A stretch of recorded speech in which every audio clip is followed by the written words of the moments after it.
इस क्वेश्चन में हम लोगों को इंटीग्रेट करना है x upon x plus 1 into x plus 2 को। तो ये है एक रैशनल पॉलिनोमियल यानी कि px अपॉन qx के फॉर्म में है, जिसे हम लोगों को इंटीग्रेट करना है। तो रैशनल पॉलिनोमियल्स को जनरली हम लोग पार्शियल फ्रैक्शन में डिकम्पोजिशन यूज करके हम लोग उसका इंटीग्रेशन करते हैं। तो इसको हम लोग देखते हैं किस तरह से इसका कर सकते हैं। तो इसको हम लोग सबसे पहले लिखेंगे let I equals integral x upon x plus 1 into x plus 2 into D x. यहाँ पर बेसिकली हम लोग का जो इंटीग्रैंड है, ठीक है, उसको हम लोग लिख सकते हैं late integrand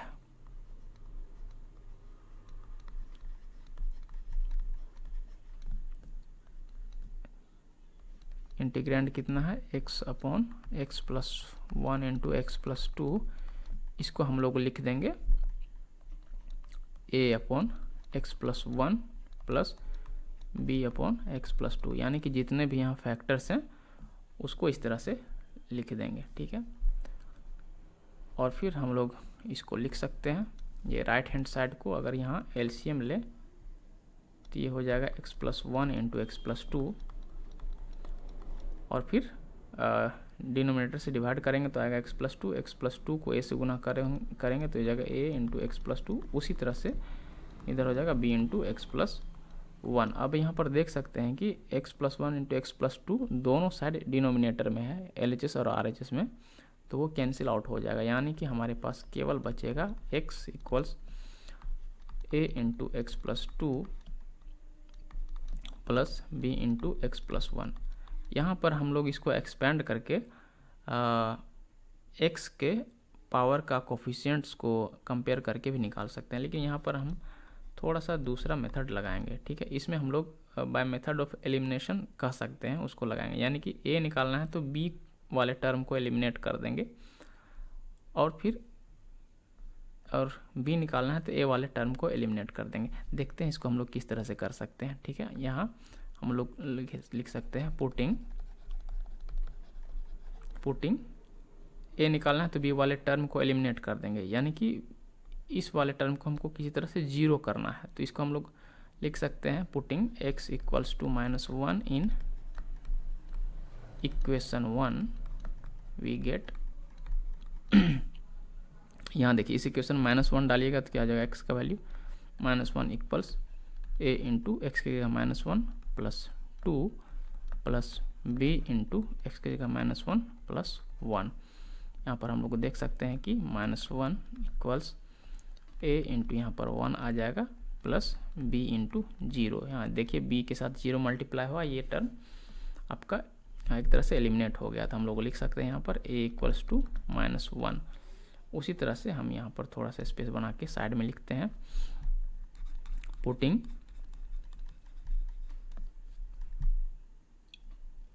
x equals to -2 in equation 1 we get, जब -2 डालते हैं तो क्या हो जाएगा, -2 इक्वल्स a -2 प्लस 2, यहाँ देखिए a वाला टर्म 0 हो रहा है, प्लस b इंटू -2 प्लस 1, यानी कि -2 equals to a into 0 plus b into -1, या फिर इसको अगर हम लोग सॉल्व करेंगे तो पाएंगे b इक्वल्स टू 2 हमारा निकल कर आ रहा है, यानी कि यहाँ पर हमें a और b का वैल्यू पता चल गया है। देयरफॉर हम लोग लिख सकते हैं x upon x plus 1 into x plus 2 equals to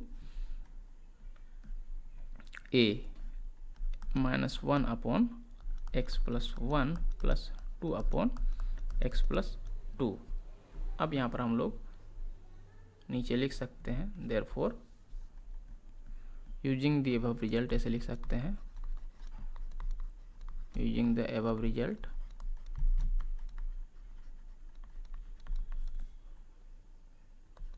I equals integral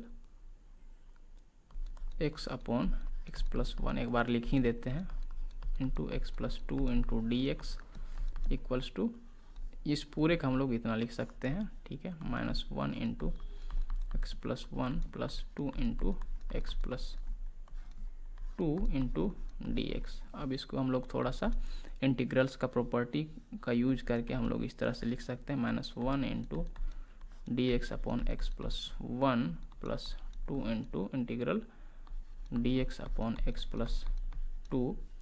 ठीक है, यहाँ पर हमने दो प्रॉपर्टी का यूज किया है, since integral of K into F U equals to K into integral of F U, and दूसरा प्रॉपर्टी यह यूज हुआ है कि f1u प्लस f2u का इंटीग्रल होता है f1u का इंटीग्रल प्लस f2u का इंटीग्रल। इन दो प्रॉपर्टीज को एक साथ हमने यहाँ पर यूज किया है।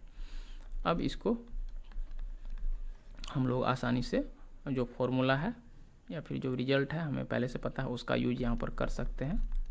ये हो जाएगा माइनस, चूँकि -1 आगे लगा तो minus log of mod x plus 1 आ जाएगा इसका, प्लस एक कांस्टेंट ऑफ इंटीग्रेशन, जितना भी इंटीग्रल साइन होगा उसके लिए कांस्टेंट ऑफ इंटीग्रेशन आएगा, plus 2 into log of mod x plus 2 plus another constant of integration. ठीक है, तो हम लोग यहाँ पर लिखेंगे where C1, C2 are constants of integration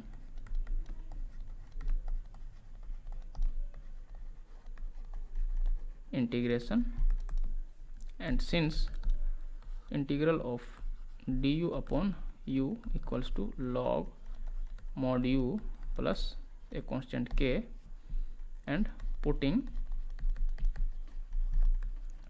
u equals x plus 1 and x plus 2 respectively। ठीक है, यानी कि इसमें अगर x प्लस 1 u की जगह या फिर x प्लस 2 डालते जाएंगे तो ये ऊपर वाला इंटीग्रेशन हमें सॉल्व होता दिख जाएगा। ठीक है, अब हमें बस इसको सिंप्लीफाई करना है, तो हम लोग यहाँ लिख देंगे। हम लोग सबसे पहले ये प्लस वाले टर्म को पहले लिखते हैं। ये हो जाएगा log ऑफ x प्लस 2 का होल स्क्वायर, ठीक है, minus log mod of x plus 1। ठीक है, एक second, mod of x plus 1 plus c, where c equals c1 plus c2, and since यहाँ देखिए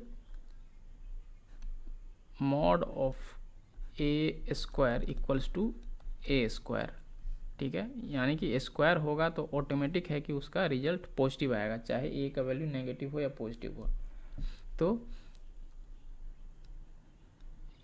मॉड a का स्क्वायर सेम रिजल्ट देगा a के स्क्वायर के, इतना ही। तो हम लोग उसमें से एक तरह से कॉम्प्लेक्सिटी हटा देते हैं, सीधे स्क्वायर लिखते हैं, मॉड की यहाँ पर आवश्यकता नहीं है। ठीक है, और दूसरा हमने रिजल्ट या फिर लॉगरिथमिक आइडेंटिटी का यूज किया है, वो है n log m equals log of m to the power n। ठीक है, इस दो प्रॉपर्टी का यूज किया है। और यहाँ एक और प्रॉपर्टी का हम लोग लॉग का ही यूज करेंगे, वो है ये हो जाएगा log x प्लस 2 का whole square upon x plus 1 mod, ठीक है, प्लस c। यहाँ हमने लॉगरिथमिक प्रॉपर्टी का यूज किया, वो है log of a minus log of b equals to log a by b। इस वाले प्रॉपर्टी का हमने यहाँ पर यूज किया है। तो ये है हमारा इस क्वेश्चन का सॉल्यूशन।